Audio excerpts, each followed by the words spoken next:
Welcome to the Word Unwrapped podcast with Dr. Gregg Curtis. In this podcast, we take a deeper dive into some of your favorite Bible verses that may require some added context to further explain their intended meaning. And now, here's your host, Dr. Gregg Curtis. Hey, Papa, if I'm a good Christian and I read the Bible, do I still have to go to church?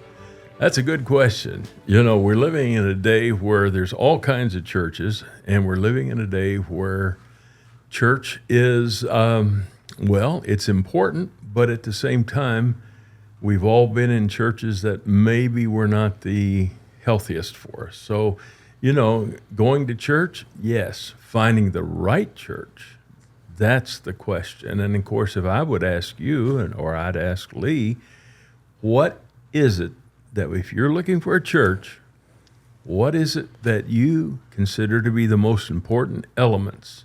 Because we do know that there are unhealthy, toxic churches. And I think we've all kind of been there. And I'm running into people all the time that quit going to church because they were hurt at church.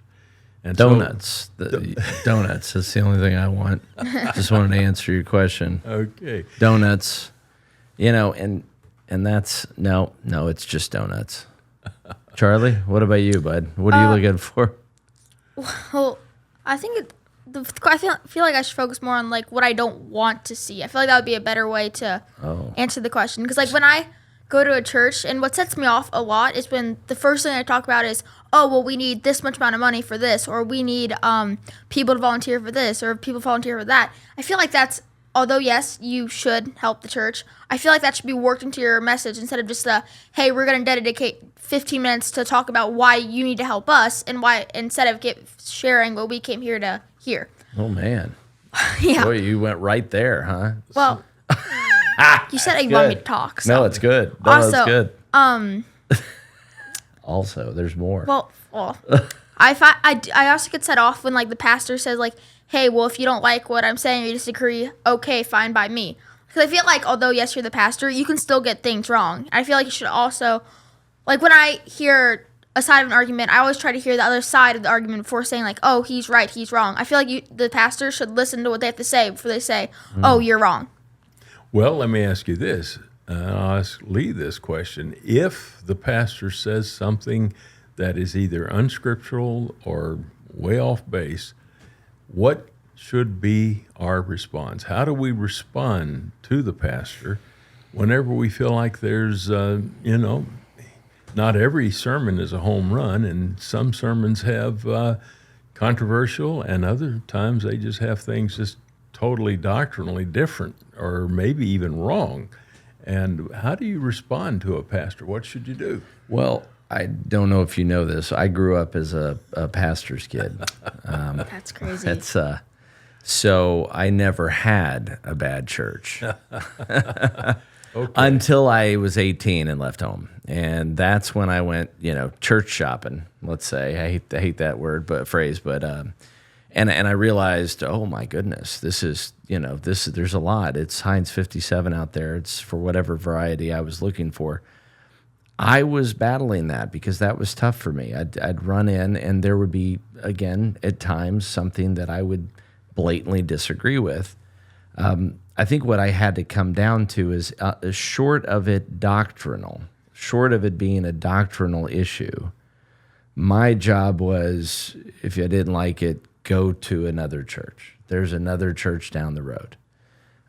Or quite frankly, it was usually in those moments when I was tempted to, as we started the podcast, why even go to church?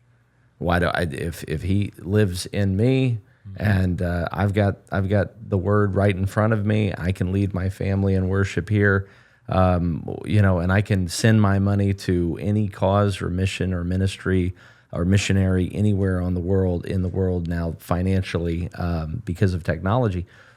Why did I need that? So I think that's what I did. I had to die on some issues and just let it go.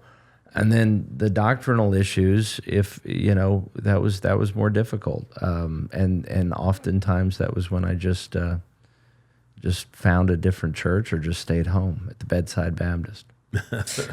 Well, I tell you, there's a lot of people who go to a church not for its doctrinal integrity. A lot of people will go to a church because, one, if they're a businessman, it's the place to be seen and it'll help their business. It may be they go there because, this is their social network. They don't really care whether the sermon's good, bad, or indifferent because they're there to be with their friends and have a social network, and it's something to do. People go to church for a lot of different reasons. I think some people go to church because it's just expected. Maybe they grew up going to church and they think they ought to go. Habit, yeah. And yet at the same time, I'm running into people, and I've run into them a lot, and more so here lately. They don't feel connected with any church. Either the church is way too big, or it's so cliquey as a small family church, or it is it's entertainment, but it's not really feeding their soul. So it's hard to find that church that seems to connect with them on multiple levels. But I've a lot of people, if their kids are happy, hey, I'll go anywhere. My kids are happy and they're learning something, and whatever it is, I'll go even if I don't like it. Even if I don't want to go, I'll go for them. And I understand that because that's important. You don't want to stand in the way of your kids' development. But so the question is there good churches out there? Yes. And I know people live in areas where there may not be the kind of church that they would really like to be a part of. For whatever reason, sparse population, rural areas, I don't know. But there are a lot of people who have made the internet their church. They get on there, find their favorite preacher, and they click on that on Sunday morning, sit in their easy chair in their PJs with a cup of coffee, and then they'll watch somebody like Dr. Stanley, Charles Stanley, or David Jeremiah, and I love those guys. And they sit there and listen to that, and they feel like they've got satisfied, and so why go to church? And especially if you go to church and you go to a church business meeting, that'll turn you off real quick. Yeah. You see flesh on display a lot of times. Yeah, and you don't read that in the New Testament. No. You cannot go and have it guilt-free. Yeah, and you don't have to feel like you got beat up, Right. So I think there's a whole lot of toxic ministry churches out there that are doing things for whatever reason. And, if I would say what is my number one thing that I look for in a church, true to the scriptures, good expositional Bible teaching, that's one thing. And then after that, they've got to love, obviously, the Lord. They've got to love His Word. But then there's got to be some community, some fellowship, some kind of sense of we're together. But yeah, I'll be honest with you. I grew up in a church where, I saw the power of God from time to time. I've been in places where I've seen the power of God move in a church, and people were just brought to their knees, and people were seeking God, and and I'm sitting there thinking, that move of God, where the Spirit of God hangs so heavy in the auditorium that as soon as you walk in, you know something's different because I can feel God just as soon as I walked in the door. So if you don't have the power, then you have to have all the performance. And what we're seeing today is a lot of churches are substituting performance for the power because they don't have the power. They think if I can put on a good show and perform and I'm happy and dance and jump around, that's worship or that's power or whatever. It has really degenerated into a spectator sport. And we kind of go, we sit, we listen, we say, hey, that was a pretty good show. And we go home, but we haven't really been moved in our spirit. And we haven't really been feasting on the Word, and we haven't felt the power of God moving people. It's just been perfunctory. And so why not stay home if that's the right. church you go to? If that's the church you go to, I understand that. But here, let me make this statement. First of all, Hebrews 10:25, forsake not the assembly of yourselves together. Now, I didn't say you had to go to a big assembly or a small assembly. And back then, all the assemblies were pretty much house churches, you know. So, but he said, don't forsake that. You need that love and community with one another, building one another up. And he says it's going to be even more important as we get closer to the day of the Lord. That is the day when the Lord, is coming back. So he says, as time moves on, you're going to need this more and more. The second thing I would say this is that Jesus, who established the church, he calls the church my bride.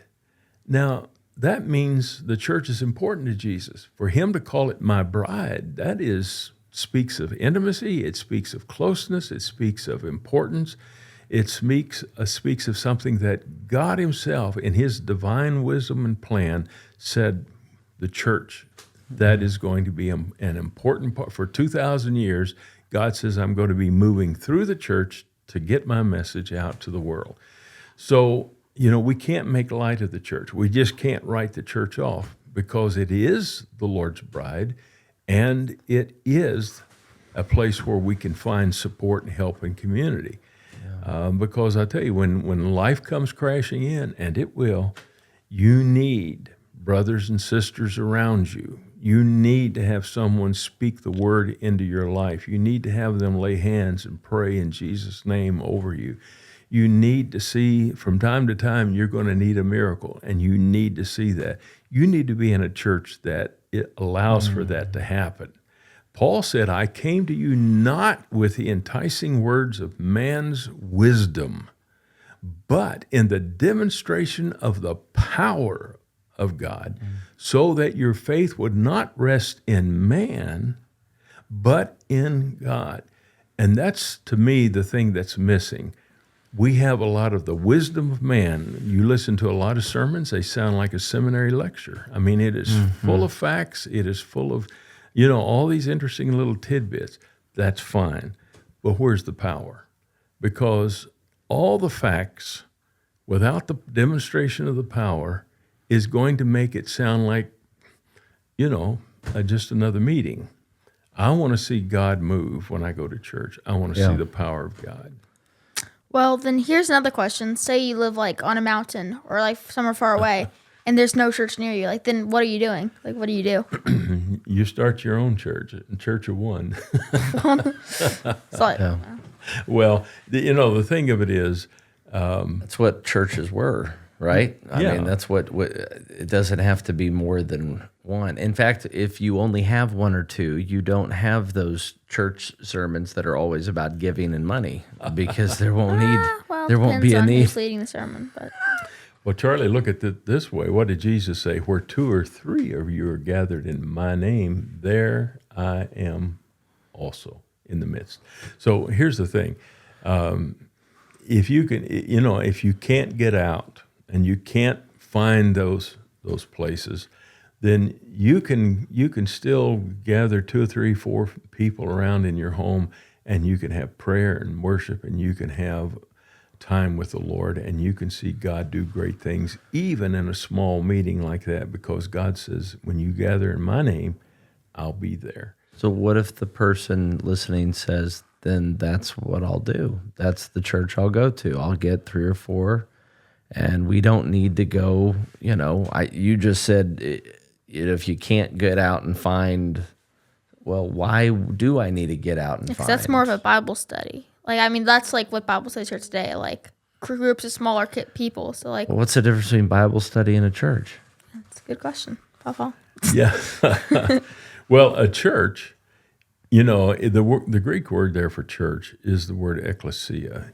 The word means a gathering, a group of people who have gathered for a purpose of worship and study of the word and prayer and a time where they can fellowship with one another. There are some key elements. If you go back to the book of Acts, the early church, it gives you several key elements that the church did. As they prayed and as they gathered together in the agape love feast, as they listened to the apostles' doctrine and the teaching. And, there were several things enumerated in the book of Acts about what the early church did. And I don't think we can improve on that. I think what those elements that they had in the early church, we need to just stay with that. And that's what it is. Whether we've got a room this size with 5 or 6 people in here, we can have a church.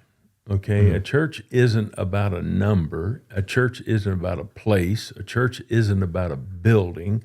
A church is about one thing, gathering in his name for the purpose of worship, study, prayer, coming together for fellowship, encouraging one another. Seeing that what Hebrews 10:25 says, you need to come together. Don't forsake it, because you're going to need to help each other, especially as we approach the coming day of the Lord. Things are going to get worse and worse. Okay, so have we ever been to a church that we said, oh boy, I can't wait to get out of here? Yes. Yes, I have. I remember one church I'm not going to obviously mention. I think one you were pastor of. Yeah, well, I remember Marilyn, we'd go out to the car, she's crying, and she said, promise me one thing. I said, what? You will never, ever, ever bring me back to this church. I said, deal, done. I was thinking the same thing. And yet I have been in some of the sweetest fellowships where, people loved Jesus and they weren't ashamed of it. And they made you feel welcome. I've been all over the world. I've been in churches. I've been in 20 different foreign countries, and I've been in churches all over the world. And I will tell you that the gospel of Christ and the preaching of the word and that fellowship among believers who really love the Lord, that when they get together, great things happen. Great things happen. And I think when you go to church, go with an expectation and say, God, speak to me. Even if the sermon's lousy, even if the music is blowing my ears off, even if the lights are flashing and the smoke is flying, just put all of that out of your mind and just say, God, speak to me. I need to hear from heaven today. And I tell you, God will meet you even in the weirdest of places and situations. All right, well, we're talking about churches, and there's all kinds, and they go by all kinds of names and denominations, and I guarantee you when you get to heaven, all that not denominational stuff is going to be absent. It's not going to matter. It's all about Jesus. God bless, and be sure to push the like and the subscribe button. Send us your question, thewordunwrapped@gmail.com. Let us know what your questions are. We'll try to answer it on a future podcast. God bless. Thank you for being a part of the Word Unwrapped podcast with Dr. Gregg Curtis. In this podcast, we take a deeper dive into some of your favorite Bible verses that may require some added context to further explain their intended meaning. If you have a question or would like to suggest a topic idea for discussion, email us at thewordunwrapped@gmail.com, and we may use your question in a future episode. If you enjoyed today's program, please click the subscribe button, and we'll notify you when new episodes become available. And remember to click the share button if you'd like to send this podcast to family and friends.